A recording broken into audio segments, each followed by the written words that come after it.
오늘 우리에게 주신 하나님의 말씀은 골로새서 1장 9절에서 14절의 말씀입니다. 신약 성경 324쪽입니다.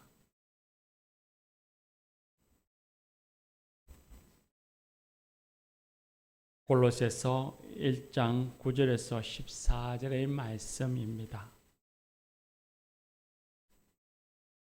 이것은 하나님의 말씀입니다. 이제 하나님의 말씀을 경청하겠습니다.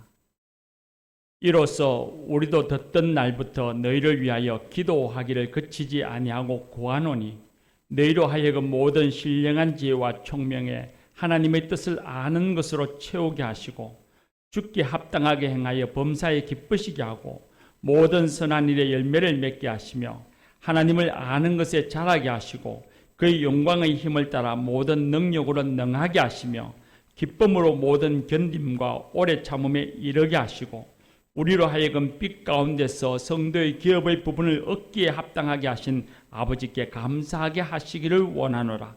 그가 우리를 흑암의 권세에서 건져내사 그의 사랑의 아들의 나라로 옮기셨으니 그 아들 안에서 우리가 속량 곧 제사함을 얻었도다. 아멘. 할렐루야. 이 말씀을 하나님이 은혜 줄 줄 믿습니다. 여러분은 자녀들의 어떤 모습을 보면 기뻐하십니까? 가정마다 기준은 조금씩 다르겠죠.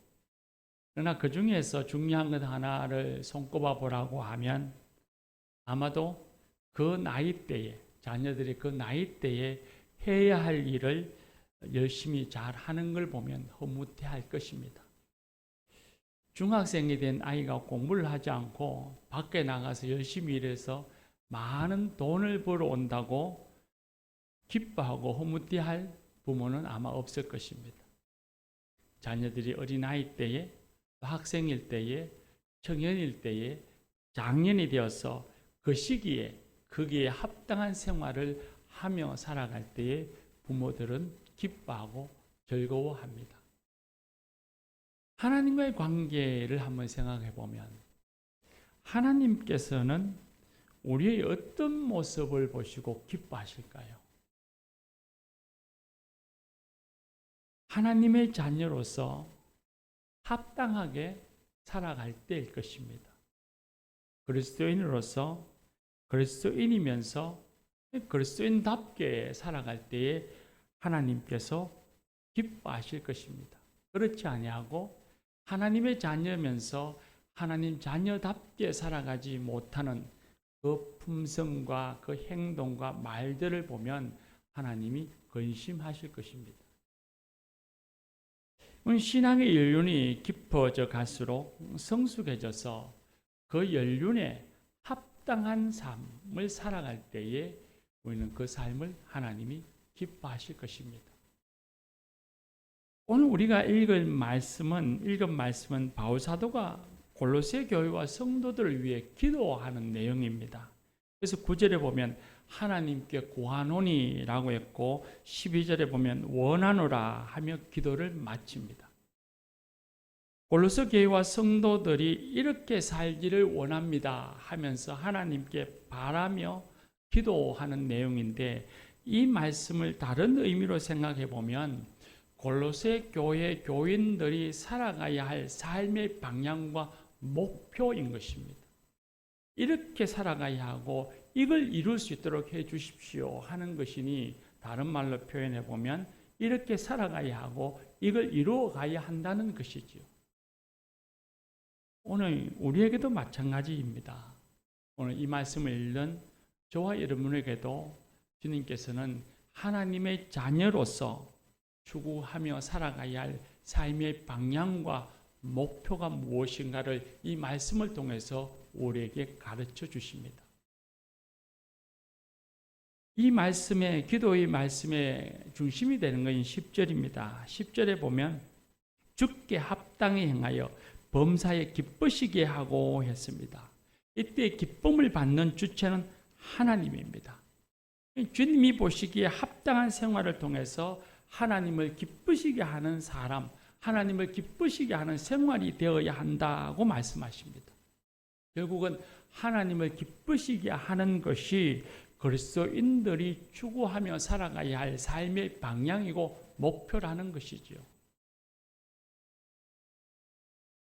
이 신앙의 명제, 이 말씀, 하나님을 기쁘시게 하는 사람이 되어야 한다.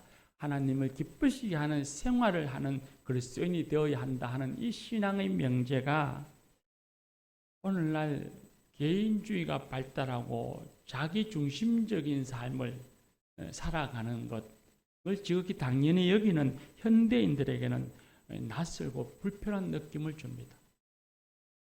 사회적인 관계에서도 내가 기뻐야지, 사회가 나라가 잘 되고 남이 잘 되고 남이 기쁜 게 나하고 무슨 상관이야. 나도 잘 되고 남이 잘 되면 좋지만 그게 안 되면 나라도 잘 되어야지, 나라도 기뻐해야지, 나 먼저 기뻐야지 라고 하며 살아가는 것이 오늘 우리네들의 마음 씀씀이고 삶의 모습들입니다. 그러다 보니 하나님을 기쁘시게 해야 한다 라는 말씀을 들으면 하나님을 기쁘시게 해야 한다고? 왜 내가 하나님을 기쁘시게 해야 하지? 하나님이 나를 기쁘게 해야지 라는 생각을 할 수 있습니다.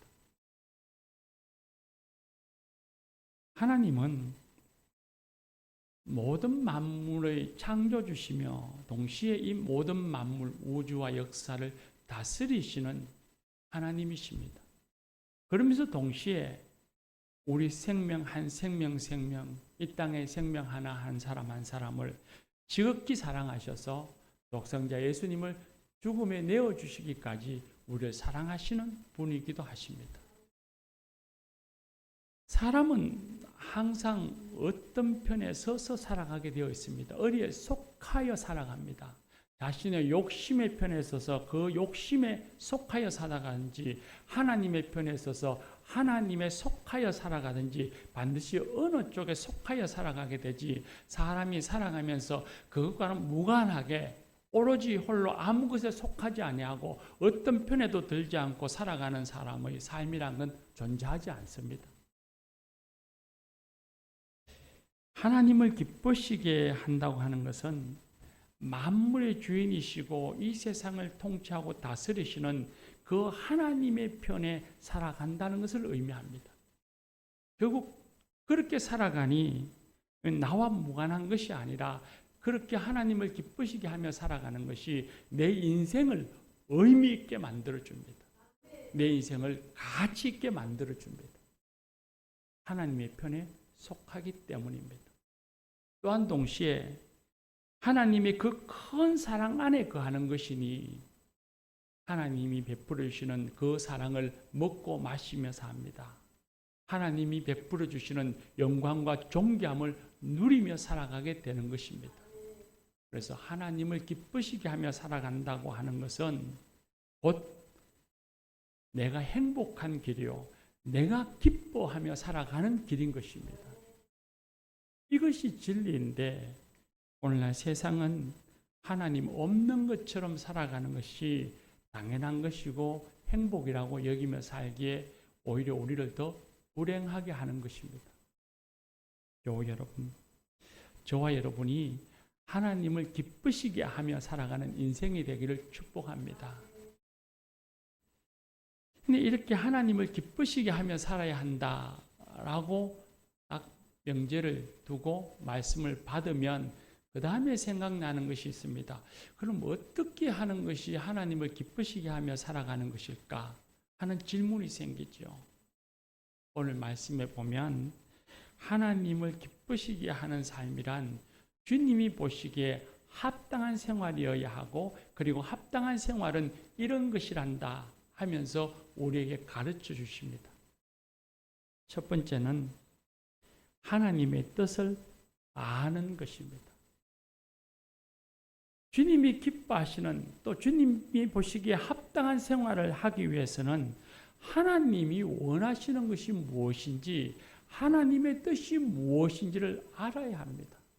부모님이 기뻐하시는 삶, 부모님이 합당하게 생각하는 생활을 하기 위해서는 부모의 뜻이 무엇인지, 부모가 원하는 것이 무엇인지 알아야 하죠. 그것과 동일합니다. 오늘 우리가 읽은 말씀에도 보면 9절에 하나님의 뜻을 아는 것으로 채우게 하시고 했고 10절 말씀에는 하나님이 아는 것이 자라게 하시고 라고 기도하고 있습니다. 실천적인 삶의 지혜와 총명에 더하여서 하나님의 뜻을 아는 것이 채워져 가고 채워져 갈 뿐만 아니라 날마다 자라나야 한다는 것입니다. 여기에서 안다는 것은 객관적인 지식만을 의미하는 것이 아닙니다. 하나님은 사랑의 하나님이야, 용서의 하나님이야, 인자하신 하나님이야. 그렇게 객관적인 지식만 아는 것을 의미하는 것이 아니라 지속적이고 체험적인 삶을 가리킵니다. 마치 부부가 함께 살면서 일생 동안 함께 서로를 알아가는 것과 동일한 뜻입니다. 하나님께서는 예수를 믿고 거듭난 사람들에게 당신의 뜻을 우리에게 알려주시기 시작합니다. 그런데 그 하나님의 뜻을 어느 일순간에 갑자기 확 다 깨닫고 아는 건 없습니다. 하나님께서는 시간을 두고 계속해서 지속적으로 하나님의 뜻을 지식으로, 이성으로, 감정으로, 체험으로, 삶으로 깨닫게 하시고 알게 해 주십니다.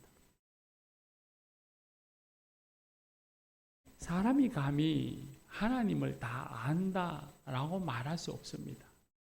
사랑의 하나님을 알고 사랑의 하나님을 경험하고 사랑의 하나님을 만났다고 말을 하지만 하나님의 그 사랑이 깊이가 넓이와 높이와 길이가 얼마나 크고 위대한지 우리는 아직도 다 알지 못합니다.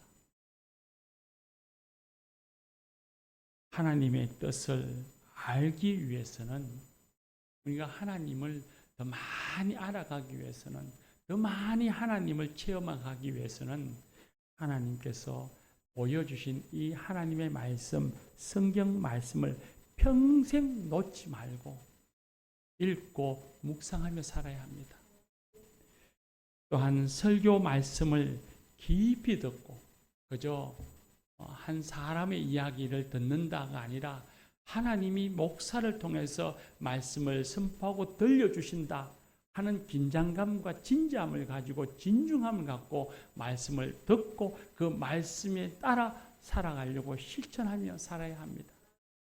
그렇게 해서 살아갈 때에 자신의 삶을 통해 나타나는 하나님의 뜻을 살피기를 노력하는 겸허함과 성실함이 있어야 합니다. 그렇게 해서 작은 것 하나라도 하나님의 뜻이 무엇인지를 깨달아 알게 되면 하나님이 우리에게 알려주시면 경험을 갖게 하시면 그 길을 걸어가려고 부단히 노력하며 살아야 합니다. 이것이 진정한 진실한 그리스도인의 삶의 모습이고 그런 모습을 하나님이 기뻐하십니다. 두 번째는 하나님을 기쁘시게 하는 합당한 생활은 선한 일에 열매를 맺는 것입니다.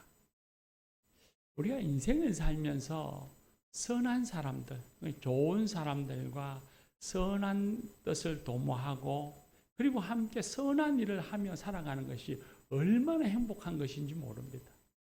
우리는 조금만 마음을 열고 생각해 보면 우리는 그 일이 내 인생에 얼마나 의미가 있었고 그런 일들을 할 때 내가 얼마나 행복했던가 하는 걸 깨달아 알 수 있죠. 그런데 그리스도인들은 이 일 자체도 선한 일을 해야 하겠지만 동시에 그 일에 대한 동기, 시작하는 그 이유, 원인, 동기도 선해야만 합니다. 자신의 이익이나 자신의 명예를 드러내기 위해서가 아니라 순전한 사랑과 주님의 이름으로 그 선한 일을 행해야만 합니다. 우리 교단의 신문인 기도 공부에 몇 주 전인가요? 지난주인가 신문의 기사를 보니 교회 일치 운동을 하는 교회 하나됨을 일으켜 나가는 그 운동하는 KNCC, 그러니까 한국 기독교 교회 협의회라고 하는 곳에서 사무총장을 뽑는 데에 교단 간에 서로 갈등과 대립과 반목과 다툼이 있다라고 아쉬워하면서 일치운동, 하나됨의 운동을 하는 곳에서 어떻게 갈등과 다툼이 생기는가 아이러니하다 하는 그런 기사를 봤습니다. 선한 일을 하면서 남을 돕고 섬기는 봉사를 하면서 왜 갈등이나 다툼이 생길까요? 그 이유가 무엇이겠습니까? 동기가 선하지 않기 때문입니다. 처음에는 그렇지 않았을지 모르죠. 처음 시작은 순수했을지 모르지만 어느 순간 어느 면에 직면했을 때에 그 순수함은 온데간데 없이 사라지고 주님의 이름과 주님의 명예를 드러내기보다는 자신의 생각을 관철시키려고 하고 자신의 이름을 나타내려고 하니 그곳에서 선한 열매가 맺히는 것이 아니고 다툼과 갈등이라고 하는 사탄의 유혹만이 남는 겁니다. 선한 마음으로 선한 일을 한다면 반드시 선한 열매가 있을 것입니다. 그건 교회에 봉사하는 일, 교회에 사역하는 일도 마찬가지입니다. 선한 마음으로 선한 일을 하면 선한 열매가 맺히고 그리고 그 열매로서 하나님을 기쁘시게 할 수 있습니다. 세 번째는 기쁨으로 인내하는 삶입니다. 오늘 읽은 말씀 10절에 보면 기쁨으로 모든 견딤과 오래 참음에 이르게 하시고 했습니다.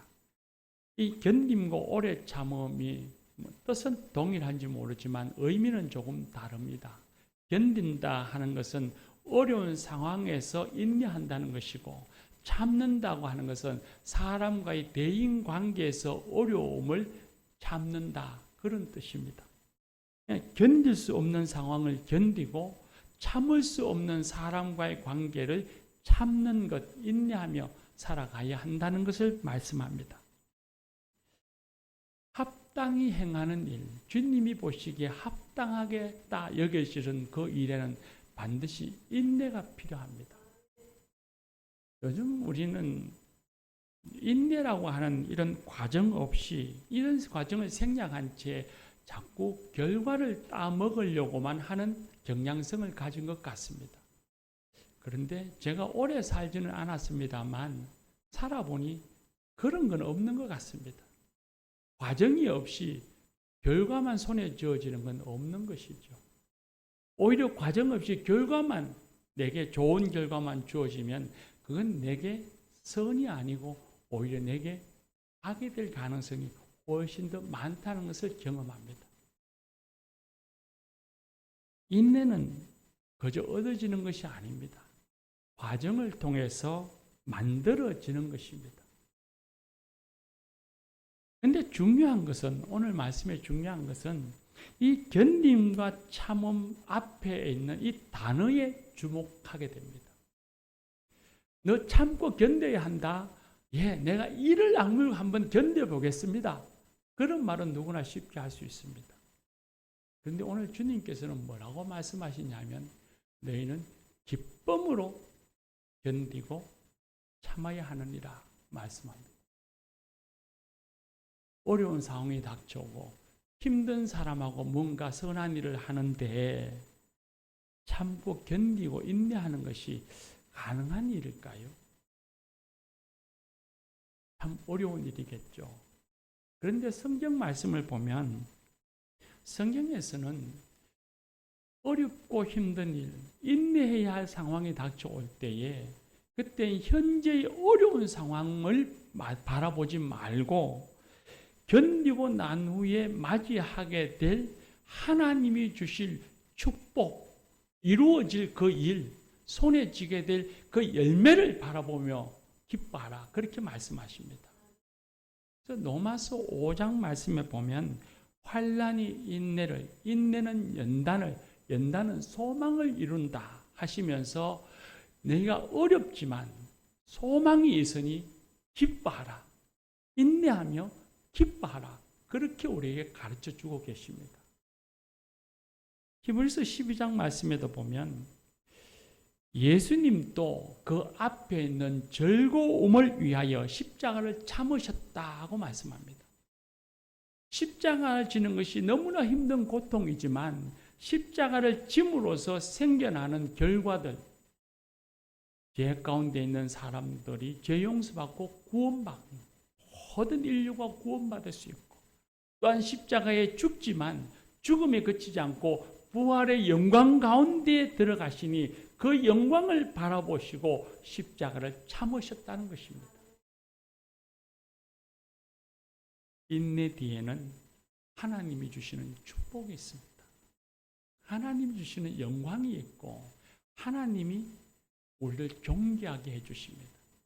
그러니 어려운 상황이 닥쳐오면 그 어려운 상황에 매몰되어서 그것만 바라보고 그 안에 갇혀있지 말고 그 인내 너머에, 어려움 너머에 하나님이 주실 그 복을 생각하고 하나님이 이루어 주실 소망을 생각하면서 우리가 인내하며 살아야 합니다.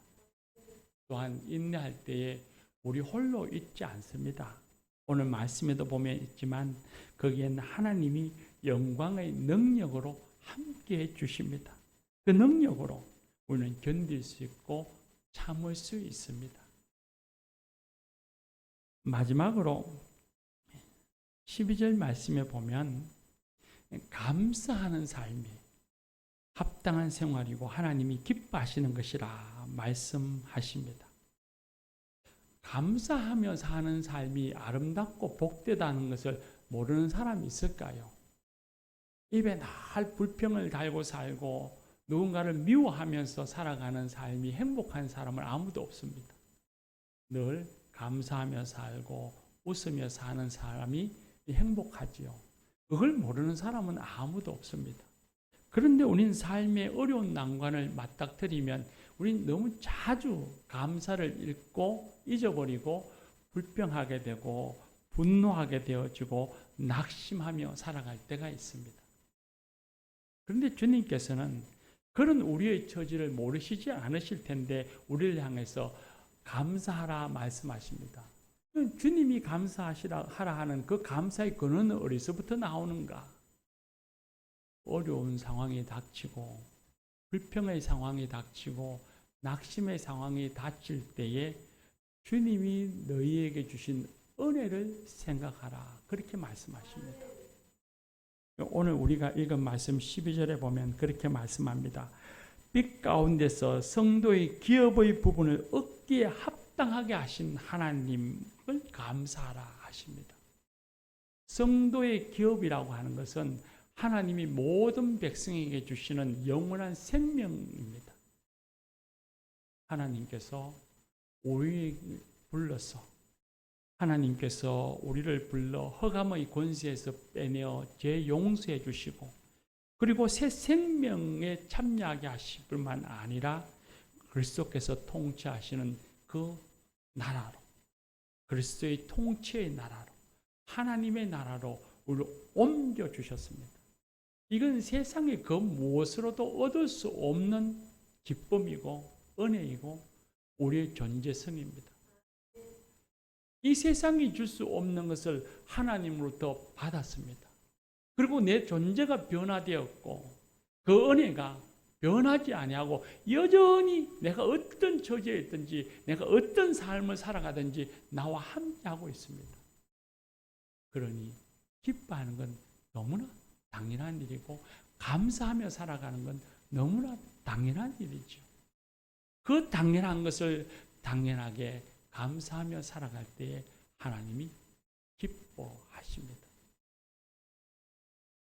교우 여러분, 하나님의 뜻을 알아서 선한 일에 열매를 맺고 인내하며 감사하며 살아가는 그런 성도가 되십시다. 이것이 하나님을 기쁘시게 하는 일이고 이것이 우리가 행복하게 살아가는 길입니다. 그런데 또 하나의 질문이 있습니다. 주님, 근데 이 일을 우리가 정말 잘할 수 있었겠습니까? 우리가 정말 이걸 온전하게 할 수 있을까요? 하는 질문이 먼저 생깁니다. 여러분은 어떻습니까? 하나님을 기쁘시게 하는 이 합당한 생활을 잘해야 돼? 할 수 있지? 예, 할 수 있습니다. 말은 하지만 과연 다 잘 할 수 있을까요? 잘 할 수 있다면, 모두가 다 그렇게 잘 할 수 있다면 바울 사도가 기도하지 않았을 것입니다. 죄송합니다. 우린 참 연약합니다. 부족하기도 하고, 심지어 좀 더 강하게 이야기하면 어리석기도 하죠. 그러니 우리는 쉽게 결단하지만 또 쉽게 무너지고 넘어지기도 합니다. 그래서 우리는 기도해야 합니다. 하나님의 도우심을 구해야 합니다. 우리 지난 금요일에 부모님들, 교회학교 다음 세대 부모님들 기도회를 가졌습니다. 자녀들 생각해 보면 자녀들에게 잘 가르친다고 해서 자녀들이 바르게 잘 자라나는 것 같지는 않습니다. 아무리 많은 노력을 기울이고 많은 것을 들여서 잘 가르치고 또 그리고 바른 길을 걸어가도록 그렇게 보여주고 가르쳐도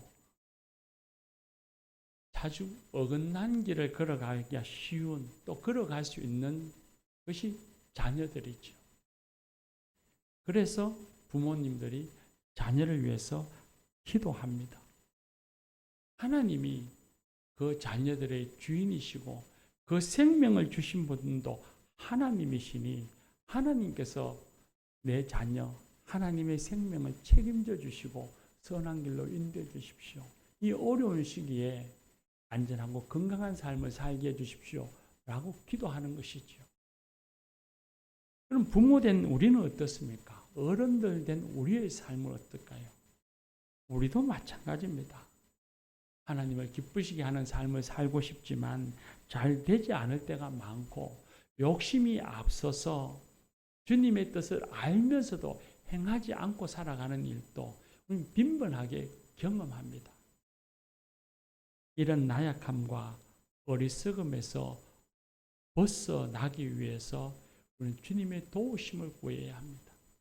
주님, 하나님을 기쁘시게 하는 사람이 되도록 인도해 주십시오. 제 어리석고 잘못된 성격, 이 품성을 바꾸어 주십시오. 인내할 수 있는 진중함과 진실함을 갖게 해 주십시오. 선한 사람을 만나서 선한 일을 도모하고 선한 열매를 맺게 해 주십시오. 자주 불평하는 이 악함을 용서하시고 주님의 은혜를 잊지 않고 감사하며 살게 해 주십시오. 기도하며 살아야 합니다. 그저 한 번 기도해야 하는 것이 아니라 매일 매 순간 집 문을 나설 때마다 그리고 다시 집으로 들어올 때마다 순간순간 우리는 기도하는 일을 쉬지 말아야 할 것입니다. 교회에 교우 중에 한 분은 자녀가 학교 다니니 새벽 기도 오지를 못했는데 방학이 되었다고 이 방학하는 동안 30일 동안을 작정해서 새벽 기도 다니며 기도하는 교우가 있습니다.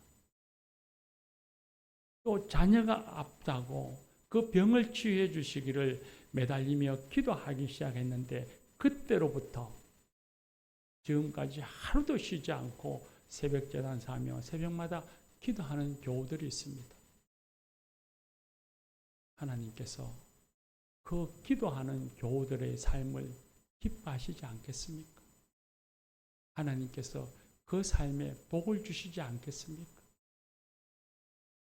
사랑하는 교우 여러분, 매일같이 기도하며 하나님이 주시는 능력으로 은혜의 삶을 살아가는 그런 저와 여러분이 되십시다. 기도합시다.